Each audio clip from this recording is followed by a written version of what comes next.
ఓం శ్రీ గురుభ్యో నమః.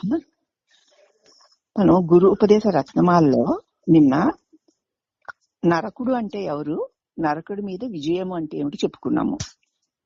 నరకుడు అంటే అహంకారమే నరకుడు, ఆ అహంకారం నశించడమే నారాయణత్వము అని వివరణ చెప్పారు.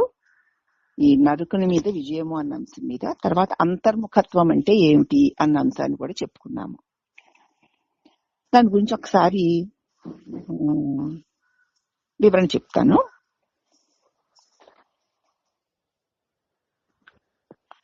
అన్యమైన విషయాలు,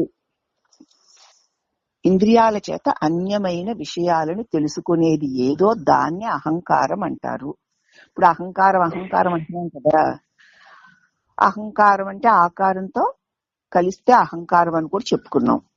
కానీ దాని యొక్క స్వరూప స్వభావాలు ఏమిటంటే ఇంద్రియాలతో తనకంటే వేరుగా ఉన్న విషయాలని ఎవరు తెలుసుకుంటారో దానినే అహంకారం అన్నారు. ఇప్పుడు మరి అహంకారం లేని వాళ్ళు ఎవ్వరు లేరు కదా. ఇంద్రియాలతో తెలియబడే విషయాలతో మనం తెలుసుకుంటున్నాం కాబట్టి దాన్ని అహంకారం అంటారట. ఈ అహంకారం యొక్క నిజస్వరూపం ఏమిటి అంటే ఆత్మ. దాని నిజస్వరూపం ఆత్మ. ఆత్మ అంటే చైతన్యమని చెప్పుకున్నాక చాలా పేర్లు ఉన్నాయి కదా దానికి. తెలివని, ప్రకాశమని, ప్రజ్ఞ అని, పరమాత్మ అని, ఈ పేర్లన్నీ దానివే. కాబట్టి ఈ అహంకారం యొక్క నిజస్వరూపము ఆత్మ. అంతర్ముఖత్వం అంటే ఏమిటి? ఇంకటి నిన్న సుధామయి శుభశ్రీ వినలేదు కదా, అంతర్ముఖత్వాన్ని గురించి ఒకసారి చెప్తాను. అన్య విషయాలను ఇంద్రియాల ద్వారా తెలుసుకునేది ఏదో అదే అహంకారము. ఇప్పుడు మనం మన ఇంద్రియాల ద్వారా మనకంటే అన్యమైన విషయాలనే కదా మనం తెలుసుకుంటున్నాం. ఈ తెలుసుకునే దాన్ని అహంకారం అంటారు. ఇప్పుడు మనందరం అహంకారమే అయ్యున్నాం, అవునా? అయితే ఈ అహంకారం యొక్క నిజస్వరూపము ఆత్మ. అసలు తాను నిజానికి ఆత్మ. కానీ ఆ ఆత్మస్వరూపమైన అంటే ఆత్మ యొక్క లక్షణాలు చెప్పారు కదా గతంలో మనకి. ఏమిటి ఆత్మ యొక్క లక్షణాలు? తెలివి, ప్రకాశము, చైతన్యము, ప్రజ్ఞ, పరమాత్మ, దేవుడు అంటారు దాని పేర్లేవన్నీ. అదే మన స్వభావము, మన స్వరూపము, మన లక్షణమును. అయితే ఆ ఆత్మయే మన లక్షణము, లక్ష్యము అయి ఉండగా దాన్ని కాదని సాధకులు దానికి మన లక్ష్యములు ఏమిటమ్మా? ఆత్మ యొక్క లక్షణాలు ఏంటి? మన లక్షణాలు అసలు నిజ లక్షణాలు ఏమిటి? తెలివి. తెలివి అని ఒకటి చెప్పుకుందాం. తెలివే లక్షణమై ఉండగా దాన్ని తాను తెలివిని అన్న సంగతిని మర్చిపోయి ఆ తెలివిలో తెలియబడేటువంటి వాటిని తెలుసుకునేవాడుగాను. ఇప్పుడు మనం తెలివిలో తెలియబడే వాటిని తెలుసుకునేవాడిగా ఉన్నప్పుడు అహం కాస్త అహంకారం అయిపోయింది, అవునా? జారిపోయింది అనమాట. జారిపోయిన తర్వాత దాన్ని మధ్యమ పురుష అన్నారు. అంటే అహంకారము. ప్రథమ పురుష అంటే నీ చేత తెలియబడేది వాడు. అయితే అది మంచిగా తెలియబడేది ఏదైనా గాని, శబ్దస్పర్శ రూపరసగదాలు ఏదైనా అది అని గాని, వాడు అని గాని అంటాం కదా, వాడు అనమాట. దాన్ని ప్రథమ పురుష అన్నారు. ఆ లక్షణాలలో ఏదో ఒకదాని మీద ధ్యాన లక్ష్యంతో శ్రమించడం. మన చేత తెలియబడేటువంటి ఒక నామంతోటో ఒక రూపం మీదనో మనం ఏం పెడతాం? ధ్యానం పెట్టడం, లేకపోతే దృష్టి పెట్టడం. ఎందుకంటే ఇప్పుడు ఆత్మే తానై ఉండడం కదమ్మా పురుషోత్తమ లక్షణం అమ్మా. పురుషోత్తమ లక్షణం అంటే నువ్వు నిజానికి పురుషోత్తముడివి, ఉత్తమ పురుషుడివి నువ్వు, అవునా? నువ్వు ఉత్తమ పురుషుడివై ఉంటే మరి నీ తెలివిలో తెలియబడే వాట్లని తెలుసుకునేవాడిగా ఉంటే మధ్యమ పురుష అంటే అహంకారం అయిపోతావు. ఆ అహంకారం దేనిని తెలుసుకుంటోందో దానిని ప్రథమ పురుష అంటున్నారు. తెలియబడేది అనమాట. ఒక దేవుడో కదా, లేకపోతే ఒక దేవతో, లేకపోతే అరుణాచలమో, కాశీ విశ్వేశ్వరుడో ఎవరో ఒకరు నీ చేత తెలియబడే కదా ముందుండాలి. ఆ తెలియబడే దానిని మనం ఏదో ఒక దాని మీద కనుక ధ్యానం అనే లక్ష్యాన్ని పెడితే అది శ్రమే అంటున్నారు ఇక్కడ. నీ చేత తెలియబడే దాని మీద నువ్వు లక్ష్యాన్ని పెట్టడం, శ్రమించడం నిజంగా ఏమిటంటే అసలు వస్తువుని వదిలేసి దాని నీడని పట్టుకోవడం లాంటిది. అంటే మనం ఏ దేవతని ఏ దేవుణ్ణి స్మరిస్తూ ఉన్నా, ధ్యానిస్తూ ఉన్నా, ప్రార్థిస్తూ ఉన్నా అది అసలు వస్తువు కాదు. ఆ ఉత్తమ పురుషుడి యొక్క నీడ. ఉత్తమ పురుషుడు పరమాత్ముడు కదూ. పరమాత్మ యొక్క ప్రతిబింబమే ఈ బయట కనిపించే ఏ దేవుడైనా సరే, ఏ దేవత అయినా సరే. అందుకే చాలా మంది ముఖ్యంగా కమ్యూనిస్టు అలాంటి వాళ్ళు అసలు ఏ దేవుణ్ణి ఏ దేవతని దేన్ని పూజించరు. వాళ్ళ సిద్ధాంతాలంటే మనకు తెలియదు కానీ ప్రపంచంలో కనిపించే దేన్ని దేవుడిగా పూజించరు వాళ్ళు. వాళ్ళ సిద్ధాంతాల గురించి మనకు తెలియదు కానీ ఇక్కడ చెప్పేది అది. బయట ఏది కనపడుతున్నా, చూస్తున్నా, వింటున్నా ఇదంతా కూడా ఆ ఉత్తమ పురుష అనేటువంటి తెలివి లేకపోతే ఇది తెలియబడదు. అవునా? ఇది బయటది మనకి తెలియపడుతోంది అంటే ఈ నేను అనే అహంకారం ఉంది చూసావా, మధ్యమ పురుష. వీడు ఇది దేవుడు, ఇది అరుణాచలము, ఇది విశ్వేశ్వరుడు, అది విష్ణుమూర్తి అని వాడు అనుకున్న తర్వాత చేసే ఆరాధన. అనుకునేవాడు అనుకోవాలి. అనుకుంటే ఆ రూపానికి ఆరాధన, అర్చనో లేకపోతే ధ్యానమో జపమో జరుగుతాయి. అంటే డైరెక్ట్ గా అసలు వస్తువుకి చేసే పూజ కాదు ఇది. దాని ప్రతిబింబానికి చేసే పూజ. అది శ్రమే కదా. కాబట్టి అది శ్రమే అవుతుంది. అంటే అదే అజ్ఞానము. ఏమిటి ఈ దేవుడెవరు, ఈ లోకం ఏమిటి, నా చేత తెలియబడే ఈ లోకానికి, ఈ లోకాన్ని ఏలే దేవుడికి ఆధారం ఏమిటి? అదేమిటండి, దేవుడే ఈ లోకానికి నీకు ఆధారం అని వేదాలు, శాస్త్రాలు, పండితులు చెప్తూ ఉండగా నువ్వేమో ఈ దేవుడికి ఈ లోకానికి ఆధారం ఏమిటని అడుగుతావేమిటి అని బాగా పండితులు ఎవరైనా అడగొచ్చు మనల్ని. ఇప్పుడు అర్థమైందా విషయం? అర్థమైందా? వివేకవంతుడైనటువంటి ఒక సాధకుడు ఈ జగత్తేమిటి, ప్రపంచం ఏమిటి, తెలియబడేటువంటి ప్రపంచం ఏమిటి, ఈ ప్రపంచానికి పుట్టించి పోషించి లయింపు చేసిన దేవుడు ఒకడు ఉన్నాడట. ఆ దేవుడెవడు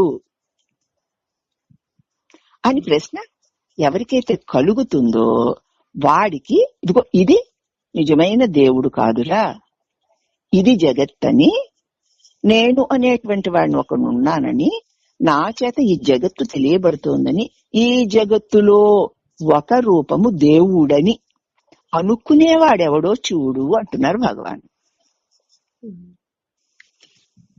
వాడెవడు? ఒకడు ఉండి నేనని అనుకొని తర్వాత తన చేత తెలియబడి దేవుడని అనుకుంటే అతడు దేవుడు అవుతున్నాడు. పూర్తి రెవల్యూషన్ వచ్చేస్తామా మరి సాధకులు అందరూ చూసుకోవాలి. మనం దేవుడు అనుకునే వాడి యొక్క నిజస్వరూపం ఇక్కడ నిగ్గు తేలుతోంది. అంచేత ఎవడు దేవుడు అని అనుకునే వాడెవడు అంటే నేనేనండి అంటాం. ఇది జగత్తు అని తెలుసుకునేవాడు ఎవడంటే నేనే అంటాం. నువ్వంటే ఎవరు అంటే ఇదిగో వాణి లేకపోతే ఎల్లమ్మ పుల్లమ్మ అంటాం. అది కూడా నీతో తెలియబడుతుంది కదరా మరి. కాదండి, దాన్ని కూడా నేను తెలుసుకుంటున్నానండి. తెలుసుకుని నువ్వెవర్రా నాయనా అన్నప్పుడు వాడు తన్ను తాను చూసుకుంటాడు. అది అంతర్ముఖత్వం. ఇప్పుడు చూడండి ప్రయాణం ఎట్లా లోపలికి సాగిందో. అవునా? తేలిక మాటలతో చక్కగా నిజంగా సత్యమేంటో తెలుసుకోవాలనుకునేవాడి భ్రాంతులన్నిటినీ పక్కకి పెట్టి ఇదిగో చూడు అంటూ ఈ తెలుసుకోవాలనుకునేవాడెవడు అని ప్రశ్నిస్తే నేను అంటావు. నేనంటే చూడొకసారి. ఏం లేదు స్వామి. మరి అప్పుడు నువ్వు నేనని అంటున్నావా? అనడం లేదు స్వామి. అయినా ఉంటున్నావు కదూ. ఉంటున్నాను గాని అనక్కర్లేకుండా ఉంటున్నావు.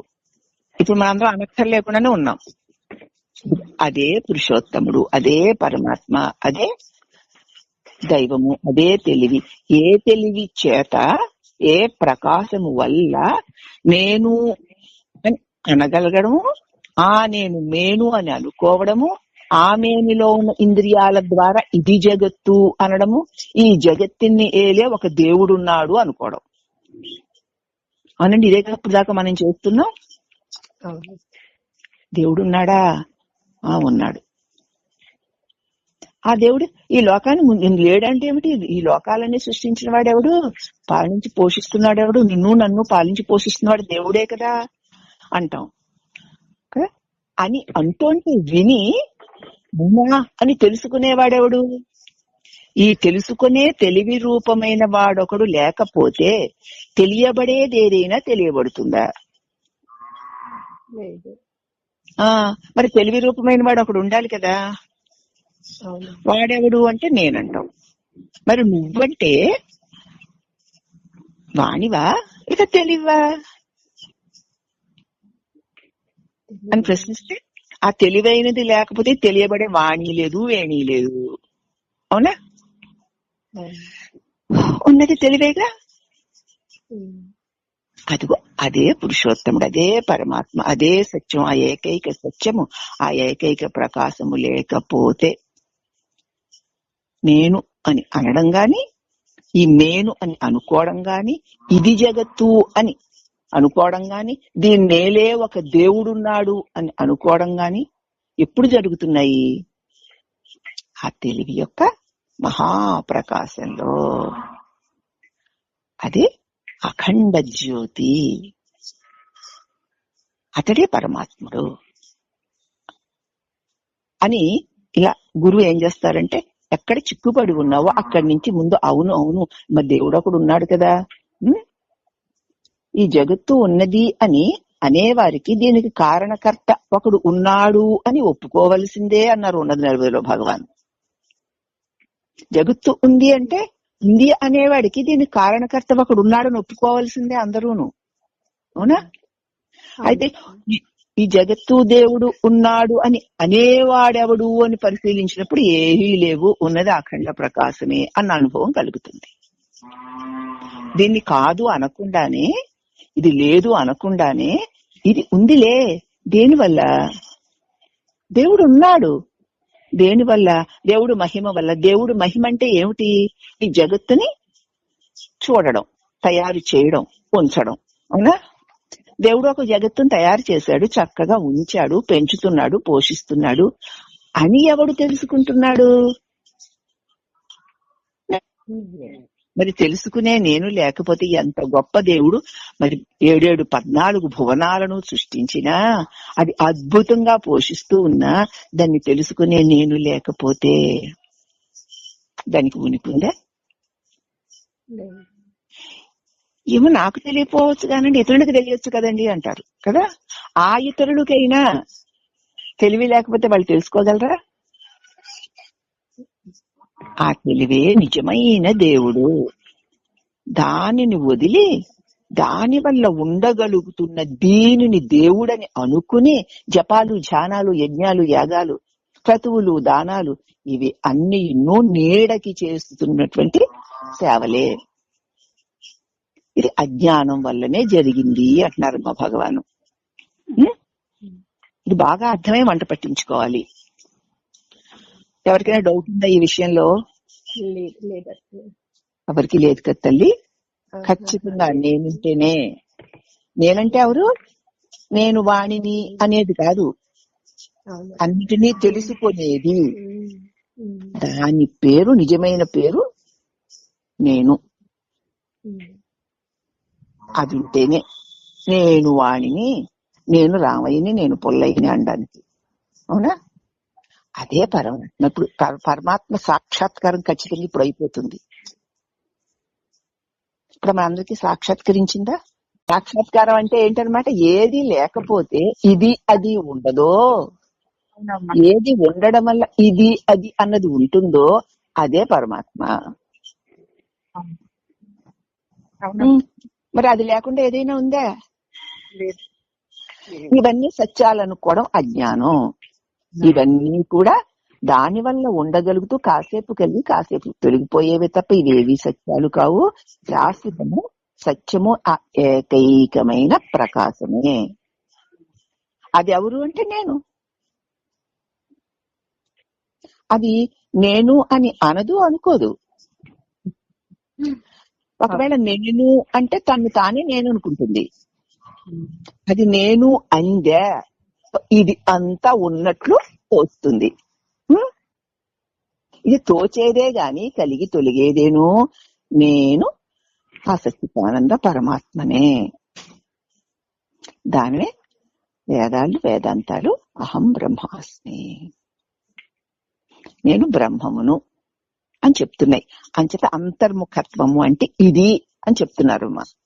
ఇప్పుడు అంతర్ముఖత్వం అంటే తెలిసింది కదా, ఏదో అది వినడం మీరు ఆహా ఎంత బాగుందో, ఎంత బాగుందో, ఎంత ఆనందంగా ఉందో, ఆహా ఇదే బ్రహ్మానందం, ఇదే ఆత్మానందం అనుకోవడం కూడా భ్రమే. ఏమి అనకుండా అనుకోకుండా ఉన్న అదేదో అదే సత్యము అంటున్నారమ్మా. ఇక కొంచెం వివరణ ఇస్తున్నారు. తన ముందు కనపడుతున్న బాహ్య వస్తువులను కాంక్షించి, మంచిగా తెలియబడే వాటిని కదా మనం కాంక్షిస్తాము.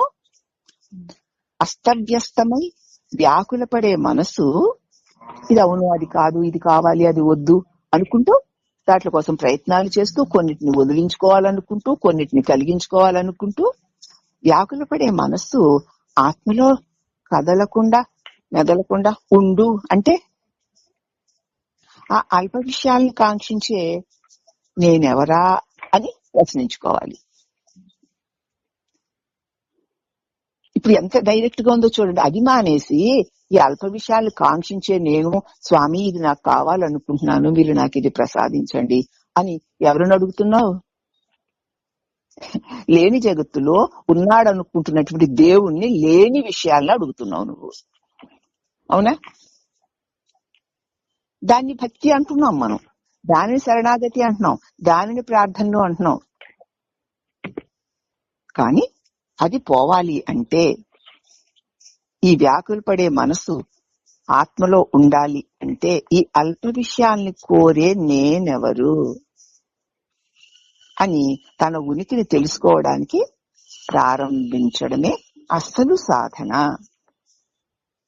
ఏది మనసు అడిగినా, ఏది మనసు చెప్పినా ఇది ఎవరికి?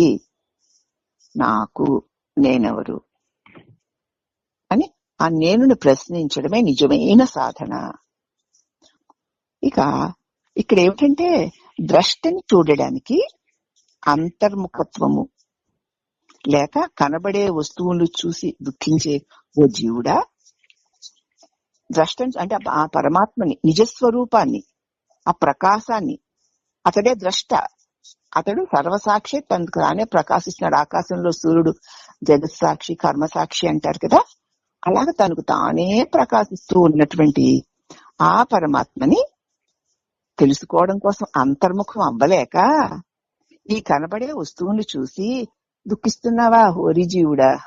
నీ చేత తెలియబడుతూ నీవు ఉంటే ఉండగలిగేవి, నువ్వు అంటే ఉండగలిగేవి, నువ్వు విలువనిస్తే విలువగలిగి ఉండే వాట్ల కోసం నువ్వు దుఃఖిస్తున్నావా? వీటికి విలువేది అంటే దేవుడు అంటావు. కాదు, దేవుడికి వీటికి కూడా విలువేది నువ్వు. దేవుడంటే గొప్పవాడని విలువ నువ్వే ఇచ్చావు. ఈ విషయం, ఈ వస్తువు గొప్పదని విలువ నువ్వే ఇచ్చావు. అటువంటి వాటికి విలువనిచ్చే నీవు లేకపోతే వాటికి విలువేది? అన్నిటినీ తెలుసుకుంటూ ఇవి గొప్పవి, ఇది చెడ్డవి, ఆయన దేవుడు, ఈ దెయ్యము అనుకొని తెలుసుకునే నువ్వెవరు అసలు చూడు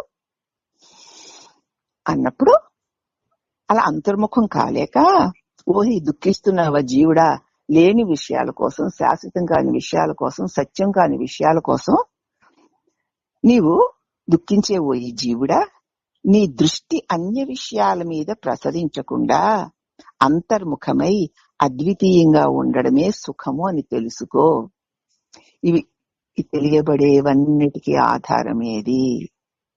తెలియబడే వాట్ల వెంట వెళుతూ ఆ దేవుణ్ణి ఈ దేవుణ్ణి ఆశ్రయించి, అది ఆశ్రయించడంలో పూజలు జపాలు యజ్ఞాలు యాగాలు చేస్తూ, దానాలు ధర్మాలు చేస్తూ, ఆహా ఓహో అనుకుంటూ లేని వాటిని కోరేవాడా, పైగా లేని దేవుళ్ళు ఇస్తారని భ్రమపడేవాడా? ఓయి జీవుడా, నీ దృష్టిని నీ చేత తెలియబడే వాట్ల మీదకి వెళ్ళనివ్వకుండా ఒక్క నిమిషం ఆపు. అప్పుడు అద్వితీయంగా ఉండడం తెలుసుకుంటావు. ఇంకా రెండోది లేకుండా ఉండడం నువ్వు తెలుసుకుంటావు. దాన్నే పరమ మౌనమని, దాన్నే శాంతమని, అదే బ్రహ్మానందమని అంటున్నారు. వీటిని వదిలిన క్షణంలో ఉన్నది ఆ ప్రశాంతతే, ఆ పరమాత్మే. ఊరికే ఉండు అనేవారు భగవాను.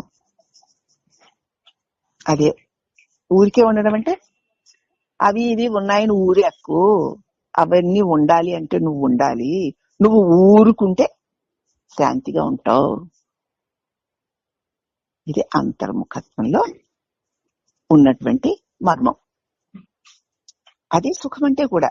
అక్కడ ఎవరు రెండో వస్తువు లేదు కదా, దుఃఖపడ్డానికి ఏదీ లేదు కదా, పుట్టి చచ్చే శరీరపు స్పృహ కూడా ఉండదు కదా. అప్పుడు మరి ఇంకా దుఃఖం ఎక్కడుంటుంది? అంచేత ఓ మనసా, నీకు బహిర్వర్తనం తెలివైన పని కాదు. ఓ మనసా, బయట విషయాల్లోకి వెళ్ళడం తెలివైన పని కాదమ్మా. నువ్వు హృదయంలో ప్రవేశించి అక్కడ ఉండడమే లాభం. బయట విషయాల్లోకి వెళ్ళడం శ్రేయస్కరమైన పని కాదు. సో తెలివైన వాడు విషయాల్లోకి వెళ్ళడు. ఎందుకంటే విషయాలలో ఉంది అనిపించేదేదీ కూడా శాశ్వతం కాదు. అసలు ఆ విషయాలను తెలుసుకునే ఇంద్రియాలే శాశ్వతం కాదు. ఈ ఇంద్రియాలతో అది ఇది అనుకునే ఈ మనసుకు కూడా శాశ్వతత్వం లేదు.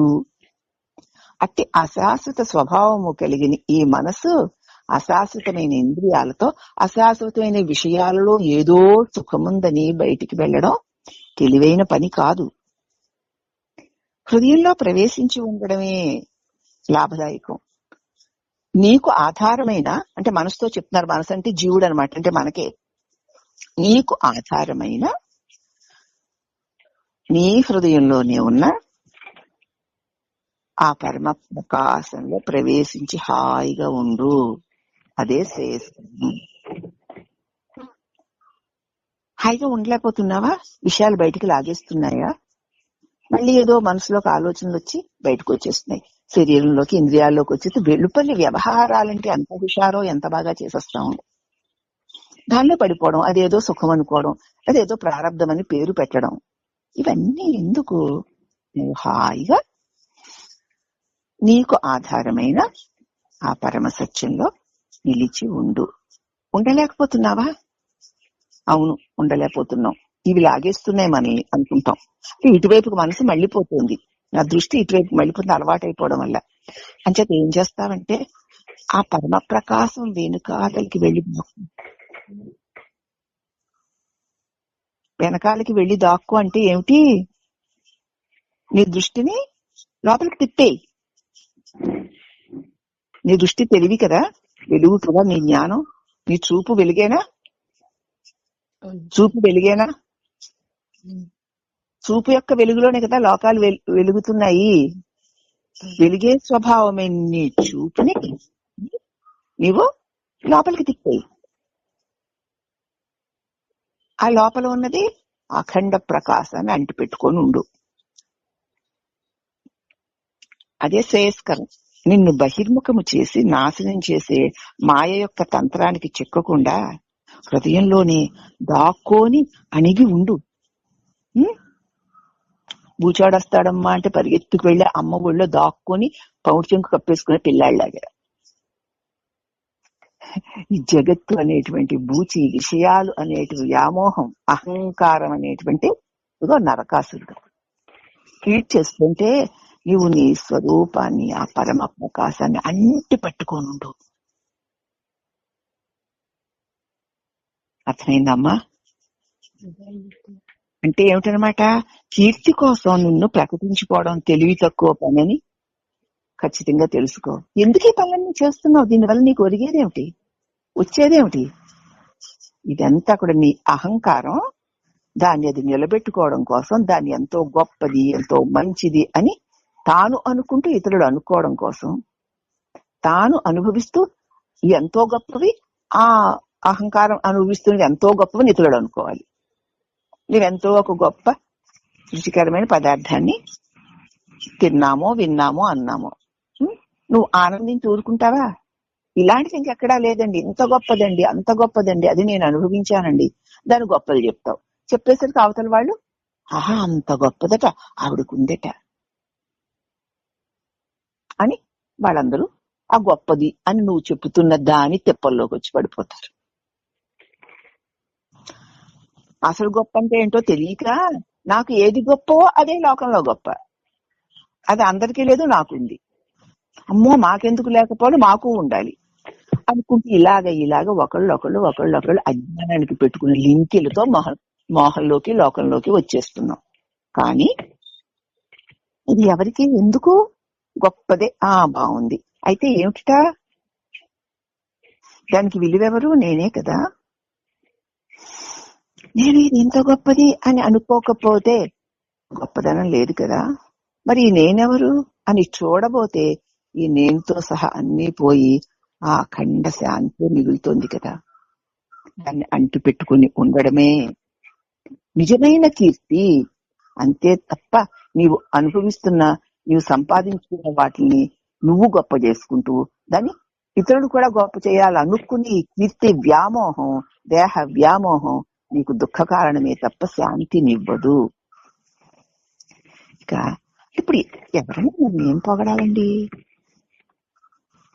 ఏం పొగడాలి? ఎంతసేపు పొగుడతారమ్మా?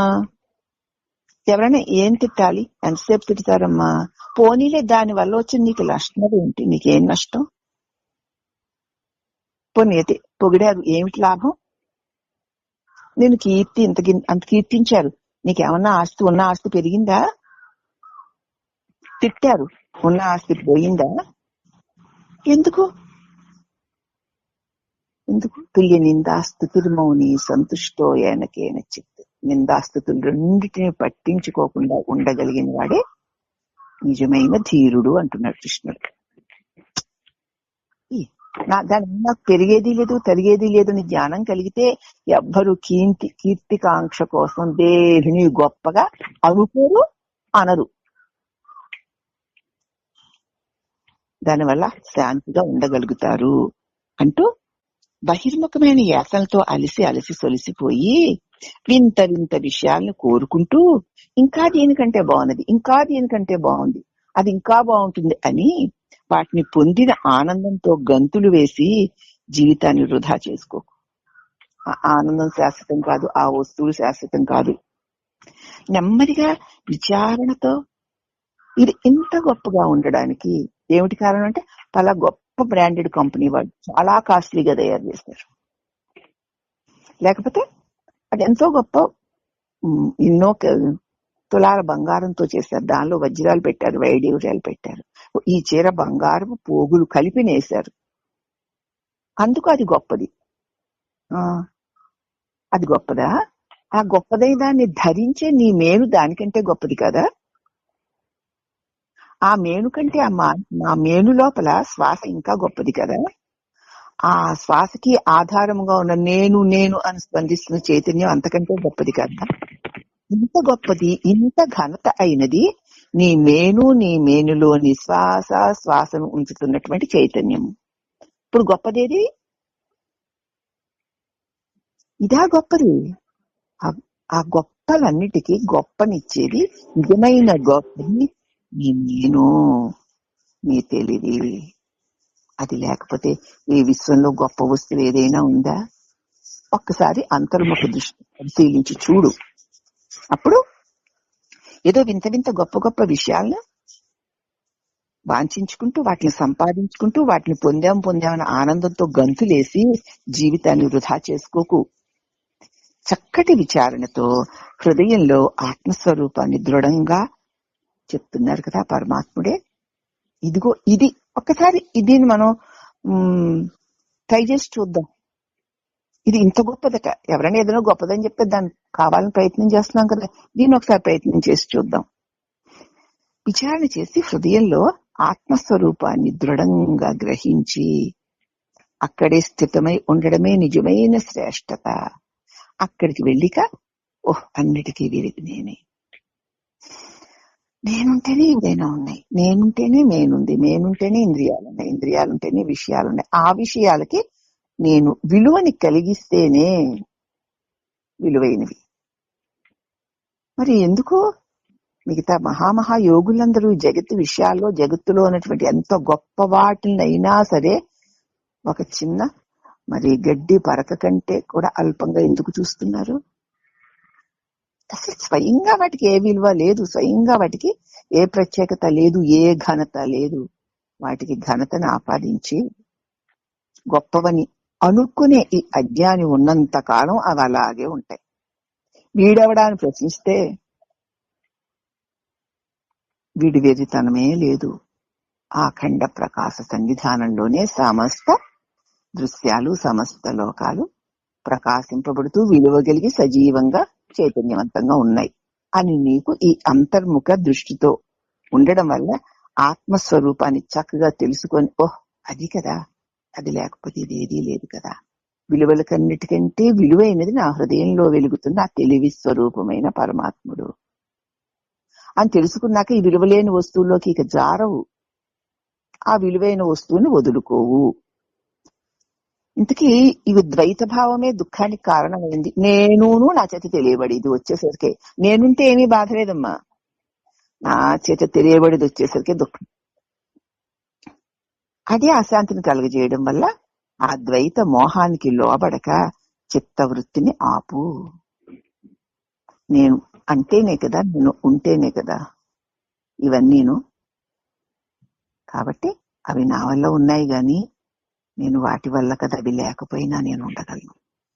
సరే, మనకు ఒకవేళ ఇల్లు వాకిళ్ళు లేవు అనుకుందాం, ఆస్తులు పాస్తులు లేవు అనుకుందాం, ఏదో కూలి పని చేసుకుని బతుకుతున్నాం అనుకుంటున్నాం. వాళ్ళు మాత్రం సుఖంగా లేరా? వాళ్ళు బ్రతకడం లేదు, వాళ్ళు దుఃఖపడిపోతున్నారా? మనకి ఇల్లు వాకిళ్ళు ఆస్తులు ఐశ్వర్యాలు కోట్లు కీట్లు తాట్లు పోట్లు అన్నీ వచ్చాయి. నువ్వేమన్నా సుఖంగా ఉన్నావా? సో సుఖం అంటే ఏంటో తెలుసా? నాకుంది అనుకొని ఆ ఉన్నది కాస్త పోతూ ఉంటే దానికోసం ఏడుస్తూ ఉండడమే, మళ్ళీ దాన్ని సంపాదించుకొని తాపత్రయపడుతూ ఉండడమే సుఖ రూపంలో ఉన్న దుఃఖము అని తెలుసుకో. అది తెలుసుకున్న తర్వాత ఈ అశాంతి నేను అని అన్నాక, వాడు అది అన్నది వచ్చాక వచ్చింది. వెతుకులో ఏమన్నా ఉందా? మనకి లేదుగా. మెలకువలోకి నేను అన్నది వచ్చిన తర్వాత ఆ నేను రావడమే మేలుతో కలిసిపోతూ అది ఇది వాడు వీడని చూస్తున్నాను గనక ఇప్పుడు మెలకువను నేను చూడను, దేన్ని వినను అని ఇంద్రియాలను మోసించి అని ఉండడమే. అలా అనుకున్నప్పుడు ఇక ద్వైతం లేదు కదమ్మా, రెండోది లేదు కదమ్మా. ఆ ద్వైతం లేకుండా చేసుకోవడమే నిజమైన సాధన, నిజమైన చిత్తవృత్తి నిరోధము. అంతే.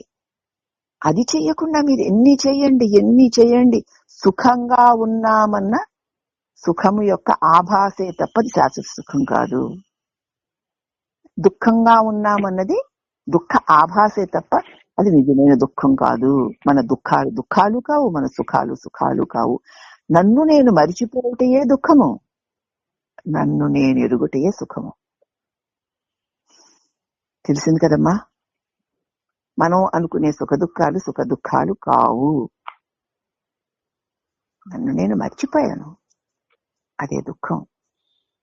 నన్ను గురు కృప చేత, పరమాత్మ అనుగ్రహం చేత నన్ను నేను తెలివి స్వరూపాన్ని అని తెలుసుకున్నాను. ఇంకా దుఃఖపడవలసిన దానికి ఏ వస్తువే ఉంది? నన్ను విడిచేది లేదుగా. బట్టి అందరూ శివుడు తనలోనే ఉన్నాడని గ్రహించడం మానేసి శివ దర్శనాల కోసం ఈ క్షేత్రాలకి ఆ క్షేత్రాలకి పక్షుల్లాగా ఎగురుకుంటూ దేశాటన చేసే ఓ తీర్థయాత్రికుల్లారా హృదయంలో నిత్యం నెలకొని ఉన్నటువంటి ఆ తెలివి స్వరూప జ్ఞానమే పరమశివుడయ్యా. అదే పరమశివ దర్శనం. నువ్వు కాశీ వెళ్ళినా, కైలాసం వెళ్ళినా, అరుణాచలం వెళ్ళినా, అదేమిటి శ్రీరంగం వెళ్ళినా, అక్కడ ఏ దేవుని నువ్వు దర్శించాలన్నా నీ లోపల ఆ పరమ ప్రకాశ పరమశివుడు అన్న ప్రకాశం ఉంటేనే ఇవన్నీ తెలియబడతాయి. ఇవి నీలో ఉన్నటువంటి పరమ ప్రకాశపు నీడలే, భావాలే. చెప్పండి. మనలో ఆ శివుడు లేకపోతే ఈ గుడిలో ఈ శివుని చూడగలమా? నేను గుడిలో శివుని చూశాను, కైలాసంలో శివుడి దర్శనం, కేదారంలో శివుడి దర్శనం చేసుకున్నాను. ఇంకా ఎక్కడో ఎన్నో శివలింగాలు ఎన్నెన్నో ఉన్నాయి, అక్కడికంతా వెళ్ళొచ్చాము, అవన్నీ చూసాము. ఇంకా అరుణాచలం ప్రతి నెల వెళ్ళిపోతాం పౌర్ణానికి. చూసి రండి, వద్దండం లేదు. అది చూసాం, ఇది చూసాం, ఇటు దక్షిణాది అంతా చూసేసాం, అటు ఉత్తరాది అంతా చూసేసాం. సంపూర్ణ ప్రపంచ యాత్ర, దేశ యాత్ర అంతా అయిపోయింది. ఏం మిగిలిందే నీకు?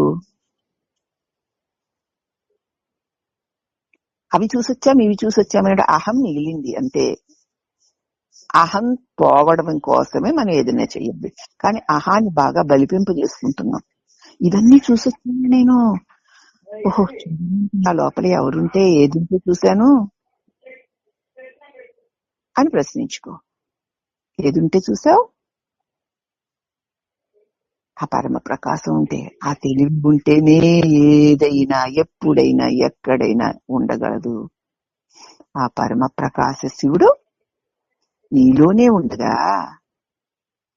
తాను ప్రకాశమై ప్రకాశిస్తూ ఉండగా, శివదర్శనాలకి, క్షేత్రాలకి పక్షుల్లాగా ఎగురుకుంటూ దేశాటన చేస్తున్నవో యాత్రికుల్లారా, మీ హృదయంలో నిత్యం నెలకొని ఉన్నటువంటి ఆ తెలివే, ఆ జ్ఞాన ప్రకాశమే పరమశివుడు నాయనా. అసలు పరమశివుడు వీడు. వీడితో చూడబడే వాళ్ళందరూ నకిలీ శివుళ్లే, నకిలీ రాముళ్లే, నకిలీ కృష్ణుళ్లే. నీ హృదయంలో ఉన్న ఆ ప్రకాశమే పరమాత్ముడని ఎదిగి దానికి శరణాగతి పొందడమే పరమశివ దర్శనం. ఇంతకంటే ఇంకెవరు ఏది చెప్పినా దాన్ని ఇంక నేనైతే అంగీకరించను. అంగీకరించడానికి దానికి విలువ ఉంటే కదా.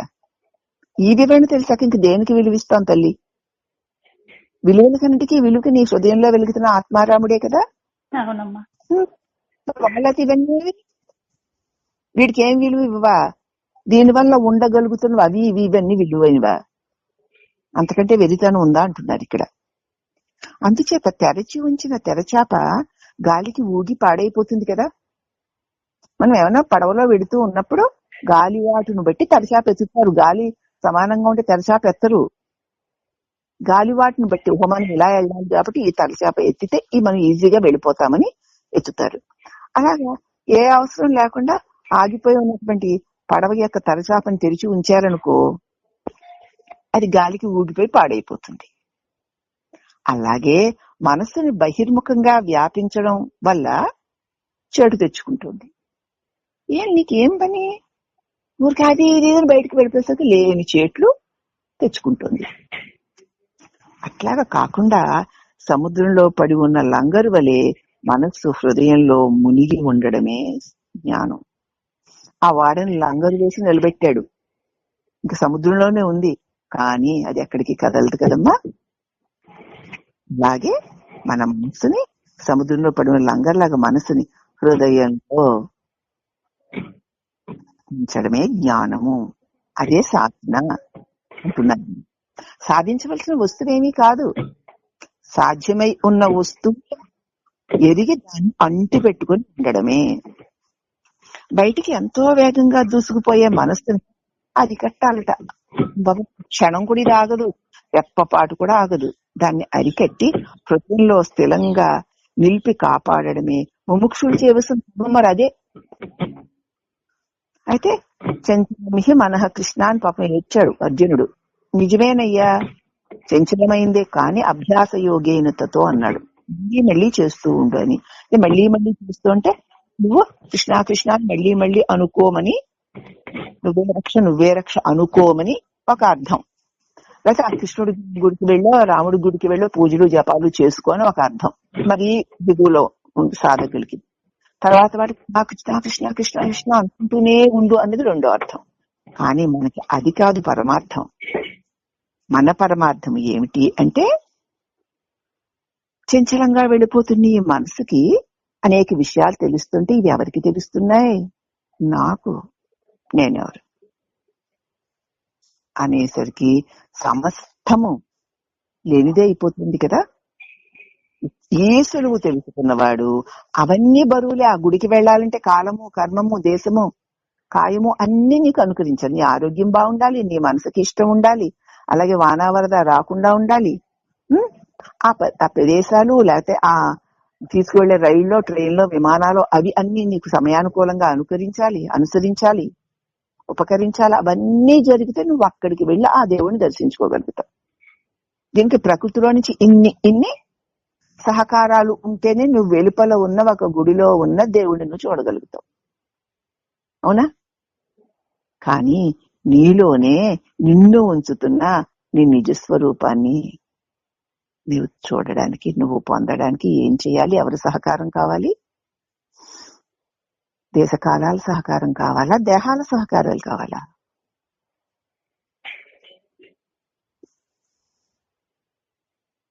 చెప్పండి. ఆ దేవుడు లేకపోతే ఈ దేవుళ్ళు లేరు కదా. ఇదన్నా ఒప్పుకుంటున్నామా మనం? ఖచ్చితంగా అమ్మా. అందరి అనుభవం అదే కదా. నిజమైన దేవుడిని వదిలేసి నీడ వంటి దేవుడు వెంట వెంపర్లాడకమ్మా, అలిసిపోతావు, జన్మ పరంపరలో పడిపోతావు తల్లి అంటున్నాడు. అందుచేత హృదయంలో నిలబెట్టాలంటే వీడెవడా అని ప్రశ్నించిన ఒక్కటే మందు. ఏ శ్రమలు లేవు, ఏ కష్టాలు లేవు, నీ శరీరం అలసిపోక్కర్లేదు, నీ డబ్బు ఖర్చు అవ్వక్కర్లేదు, నువ్వు కార్లలో, రైళ్లను, బస్సులను, విమానాలను ఆశ్రయించక్కర్లేదు, అలాగే ప్రకృతిలో వాతావరణాన్ని ఆశ్రయించక్కర్లేదు. మళ్ళీ అక్కడికి ఆ గుడిలోకి వెళ్ళాక మళ్ళీ అక్కడ ప్రత్యేకంగా ఎవరి దగ్గర నుంచో ప్రత్యేక టిక్కెట్లు, విఐపి పాసులు, ఫీసులు అవన్నీ అక్కర్లేదు. అక్కడికి వెళ్ళినా వాళ్ళు 2 నిమిషాల తర్వాత పో అంటే వెరివేదగా వెనక్కి తిరిగి రావాలి. ఎందుకమ్మా ఈ దరిద్రం అంతా? దేనికోసం వెళ్తున్నావు? నీ హృదయంలో ప్రకాశిస్తున్న పరమాత్మ యొక్క నీడ నువ్వు అనుకుంటే ఉండగలిగిన దేవుడి కోసం ఇంత దేబిర్లాడుతున్నావే. నీలోనే ఉన్న నీ స్వరూపమైన దేవుణ్ణి నువ్వు పొందడానికి ఏం కష్టపడాలి? మనసును ఆపడానికి నువ్వేం కష్టపడాలి? నీది ఈ చంచలం ఎవరికి అని ప్రశ్నించుకుంటే చాలు. నాకు అన్న సమాధానం వస్తే నేనెవరు అంటే చాలు, సమస్తము నిలిచిపోతుంది, తొలగిపోతుంది. అందుకే భగవాన్ మార్గం సూటి మార్గం. ఎవరికి ఎక్కడ ఏది అంటుకొనివాడైనా తెగ నరికి పడేస్తాడు. నీ మార్గాన్ని నమ్ముతూ అవునని చెబుతూనే నీ స్వరూపంలోకి తీసుకెళ్తాడు. అందుకే ఘనుడైన రమణుడు. అంతా సూటి మార్గం అండి భగవాన్ది. అది మనకి ఇప్పుడు తెలుస్తోంది కదా. పైకి ఇప్పుడు స్పష్టంగా ఆయన రచించినటువంటి పుస్తకంలో గురు ఉపదేశ రత్నమాల అనే గ్రంథంలో మురుగనార్ గారు తమిళంలో రాస్తే, పద్యకావ్యంగా రాస్తే, దాన్ని సాధు ఓం గారు వచన కావ్యంగా మార్చారు తమిళంలోనే. దానిని మనకి లక్ష్మణ శర్మ గారు తెలుగులో అందిస్తున్నారు. ఇప్పుడు ఇక్కడ ఈ వాణమ్మ గారు దాన్ని వివరిస్తున్నారు. అవునా? దేన్ని? నీ స్వరూపాన్ని. దేన్ని? శ్రమ లేకుండానే అతి స్వల్ప కాలంలోనే నీ స్వరూపంలో శాంతి స్వరూపాన్ని పొంది జన్మ మృత్యుల వలయంలో నుంచి క్షణంలో విడిపడేటువంటి మార్గాన్ని. అపార కరుణ అంటే ఇది.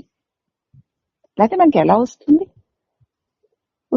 ఈ రోజు ఈ మాటలు వినడానికి ఎవరైతే దీనిలోకి యాడ్ అయ్యారో అది ఈశ్వర సంకల్పమే కదా. వారిని ఎంచుకుంది, వారికి ఇవ్వాలనుకుంది, ఇస్తోంది. ఇది ఈశ్వర సంకల్పం అంటే. నువ్వు అనేసుకుని అది ఇది అనేసుకుని ఇది అది నేను చేసేస్తాననుకో, అది జీవ సంకల్పం, అదంతా భ్రాంతి. ఈశ్వర సంకల్పంలో చూడండి, అన్ని చిక్కులు విడిపోతున్నాయి, స్వరూపం అవలీలగా అందుతోంది, అజ్ఞానం మాయ దానికి అదే తొలగిపోతుంది.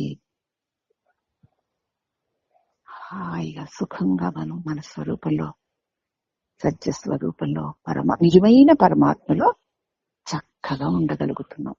ఉంచాలనుకున్నాడు ఆయన, దానికి తగిన ఏర్పాట్లు చేసుకుని దాన్ని అందిస్తున్నాడు. అందుచేత బాహ్య విషయాల మీద పోయే అహంకారాన్ని, తన సహజ స్థితిని, ఉనికిని వెదకడానికి ప్రారంభించాలి. నీ మనసు బాహ్య విషయాల్లోకి వెళ్ళిపోతుంది కదా. ఏమిటివి? ఇదా సరేలే, ఇవి ఎలా ఉన్నాయి, ఎందుకున్నాయి, నేను చూస్తేనే కదా, అవును అవి గొప్పవని నేను అనుకుంటేనే కదా, నేను నేను అని అంటేనే కదా. ఈ అనే నేనెవరు అనేసరికి చూడండి, మనసు బాహ్య విషయాలను ఊడిపోయాయి. క్షణంలో ఊడిపడిపోవాలంటే అప్పుడు ప్రారంభించినప్పుడు జ్ఞానం చేత నీచమైన అహంకారం ధ్వంసమైపోతుంది. ఇంక నేను నాదని ఏమంటావు అనేవాడే కామ్ అయిపోయాడు, అణిగిపోయాడు, కరిగిపోయాడు. అప్పుడిక ఆ నేను అన్నదే లేకపోయినప్పుడు దాని వల్ల ఉన్నవన్నీ వాటికి అవే ధ్వంసమై రాలిపోవా అంటూ ఈ అంతర్ముఖత్వం యొక్క ఎలా అంతర్ముఖం అవ్వాలి, అంతర్ముఖమైతే నువ్వు ఏది అందుకుంటావు, దేన్ని అందుకున్న తర్వాత ఇక దేని మీద వ్యామోహం ఉండదో దాన్ని మనకి వివరించారమ్మా. ఈ వచనంలో శ్రీ భగవాన్ విచారా మార్గం యొక్క ధర్మాన్ని తెలిపి ఫలితాన్ని కూడా చెప్పారు. విచారణ మార్గం ఇలా చేయాలి, చేస్తే వచ్చే ఫలితం ఇదిగో, నిజ దైవాన్ని, నిజస్వరూపాన్ని, శాంతిని నువ్వు అవలీలగా పొందగలవు తప్ప, అటువంటి సుఖమే ఆనందం తప్ప మరేది కాదు. వీటన్నిటి అల్పత్వాన్ని చెప్తూ ఆ అల్పత్వాన్ని గొప్పది అనుకునే నీ అజ్ఞానాన్ని నీకు చెప్తూ నువ్వెవరివాని నిన్ను నీ చేతనే ప్రశ్నింపచేసి ఆ నేను లేనిదిగాను చేసేస్తున్నారు. అవునా? ఏమన్నా చేస్తున్నారా? మరి ఏం చేయకుండానే ఆయన అలాగే ఉన్నారు. ఇదంతా జరిగిపోతుంది ఆయన సన్నిధాన బలం వల్ల. అవునా అని చెప్తూ, అయితే సరేనండి, ఎక్కడో ఆలోకంగా ఆ గుళ్ళోకి ఈ గుళ్ళోకి, ఆ దేవుడికి ఈ దేవుడి దగ్గరికి వెళ్ళి ఆ దర్శనాలు చేసుకుంటున్నావు కదా, ఆ దర్శనాలు చేసుకోవడానికి ముందు నీలో ఉన్న శివుడు నువ్వు చూడు, ఆ శివుడే లేకపోతే ఈ శివుడు లేడయ్యా అని చెప్పి దానికి ఆ శివుడిని గుర్తించే అంతర్ముఖత్వాన్ని కూడా చెప్పి ఇప్పుడు శివలోకం తీసుకెళ్తున్నారు మనల్ని. శివలోకం ఎక్కడో ఉంది అన్న తలంపుకి రావడానికి ఈ దేహమే నేను అనే దేహాత్మ బుద్ధి యొక్క మోహమే కారణం. శివలోకం అంటే కైలాసం అక్కడెక్కడో ఉందిట. అప్పుడు శివాష్టోత్రాలు చేస్తే వాళ్ళు శివలోకాన్ని పొందుతారు, సూర్య అష్టోత్రాలు చేస్తే సూర్యలోకాన్ని పొందుతారు, విష్ణు అష్టోత్రం చేస్తే విష్ణులోకాన్ని పొందుతారు. అట్లా ఏ దేవుళ్ళ యొక్క అష్టోత్రాలు చేస్తే ఆయా శివలోకం ఎక్కడో ఉంది అన్న తలంపు మనకి ఎందుకు వచ్చింది? నేను దేహాన్ని అనుకున్నావు గనక. దేహాన్ని అంటే నేను ఈ చిన్న దేహాన్ని మాత్రమే నేను అనుకున్నావు, దీనికంటే అన్యంగా ఎక్కడో శివుడు శివలోకము ఉన్నాయన్న మోహం కలిగింది. అర్థమవుతుందమ్మా? మనం చేరవలసిన మోహం మన హృదయంలోనే తప్ప బయట మరి ఎక్కడా లేదు. లేదు, శివలోకం లేదు, విష్ణులోకం లేదు, బ్రహ్మలోకం లేదు, సత్యలోకం లేదు, ఇంకా అతల వితల సుతల తరాతల రసాతల పాతాళాలు లేవు, ఏ లోకాలు లేవు, ఆ లోకాల్లో ఏ దేవతలు లేదు.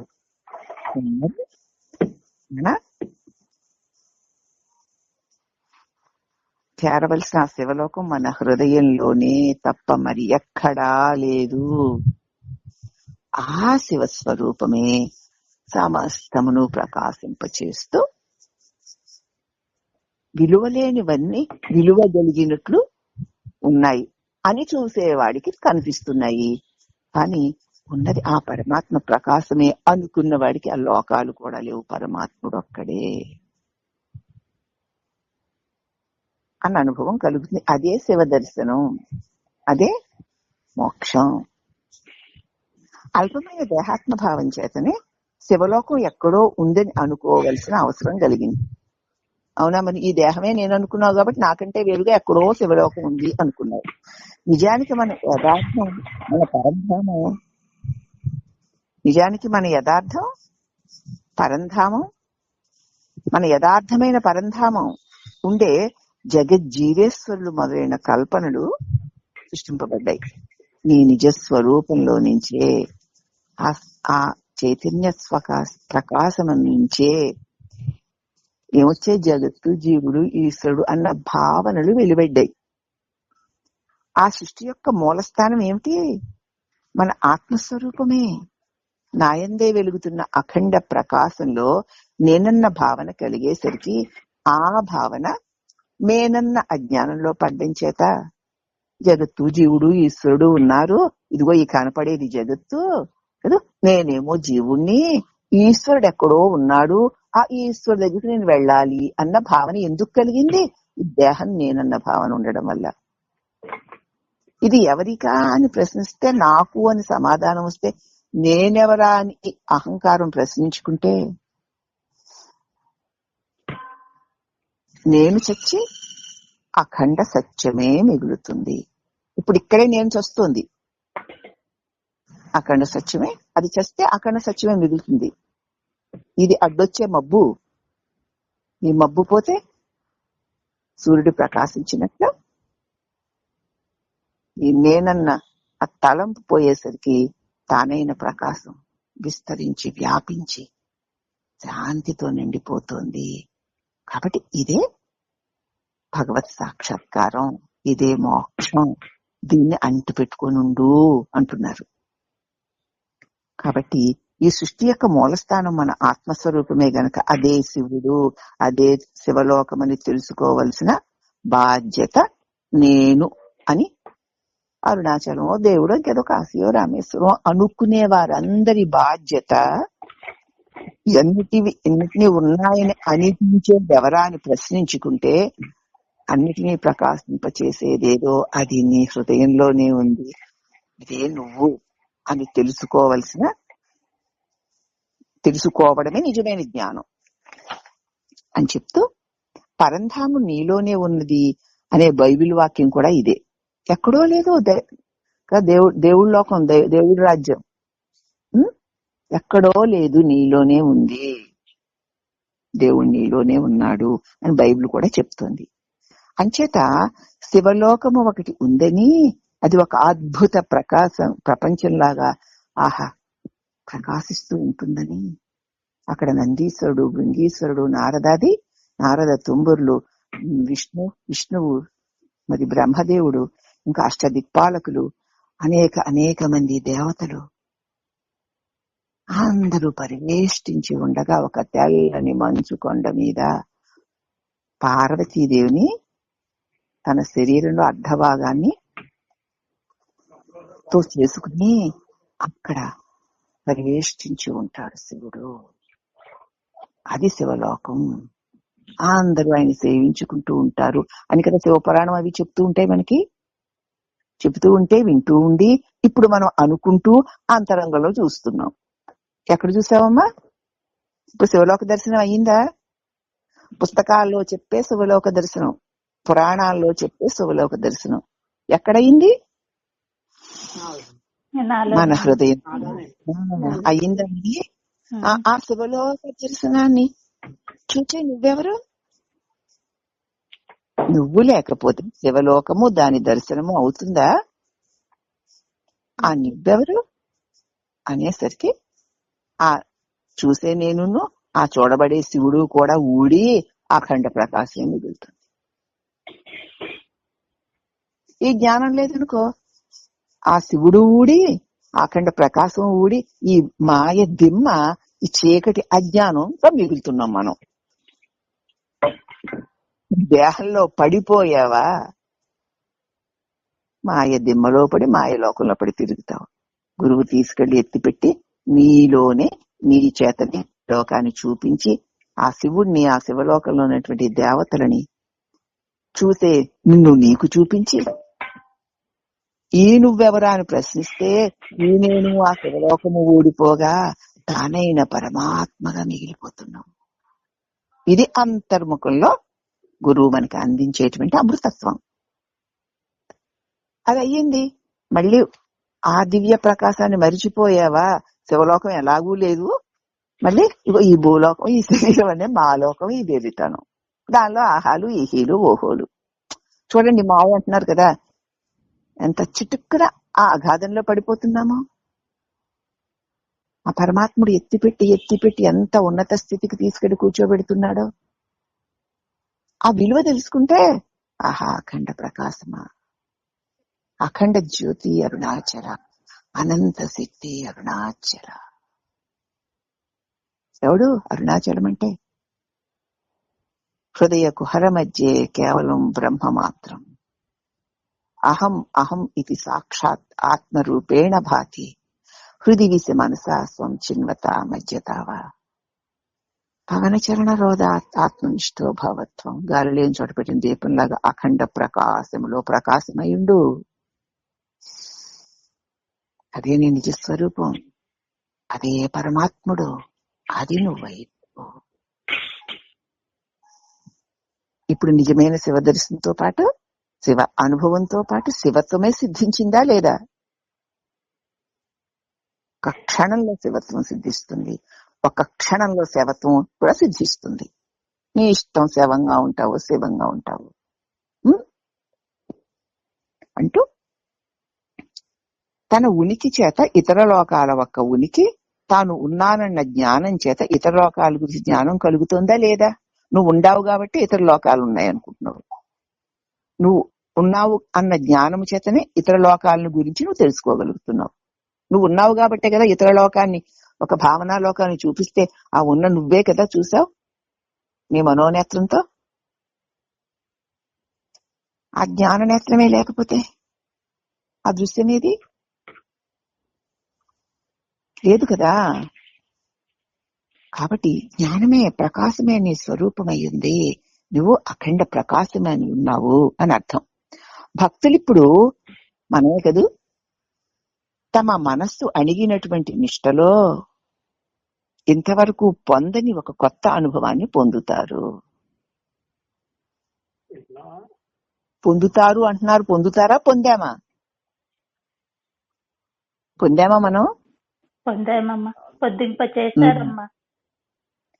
చేశారు అని కాదు, పొందావంతే. భక్తులు తమ మనస్సు అణిగినటువంటి నిష్టలో ఇంతవరకెప్పుడు పొందని ఒక గొప్ప శాంతి అనుభవాన్ని పొందుతారు అంతే. అది మనకి కలిగితేనే చెప్పేది, చెప్పేవాడు వినేవాడు కూడా ఆ పరబ్రహ్మమే అన్న అనుభవం కలుగుతుంది. అది కలగాలి. ఏదన్నా విన్నామంటే, అలా కలకపోతే వినేవని కళ్ళబొల్లి కదలే. ఈ అనుభవమే సంపూర్ణంగా ఉప్పొంగుతున్న తురీయాతీతం. తురియం అంటే 4 కాదు 5 కాదు, అంతే పూర్ణంగా ప్రకాశం. అంటే ఆ శాంతిపూర్వకమైన ప్రకాశం, అది ఆత్మస్వరూప జ్ఞాన ప్రకాశం చేత తనకు తానే వెలుగుతోంది. అది ఆత్మస్వరూపం యొక్క స్వతసిద్ధమైన ప్రకాశము. అదే నిజమైన అరుదైన అతీతమైన గొప్ప శివలోకం.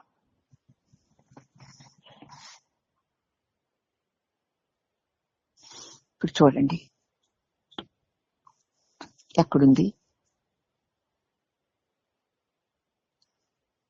ఆ శివలోకం. నీలో ఉంటే, ఆ శివుడు నువ్వై ఉంటే, ఆ మహాప్రకాశమందు ప్రకాశమై ఉండక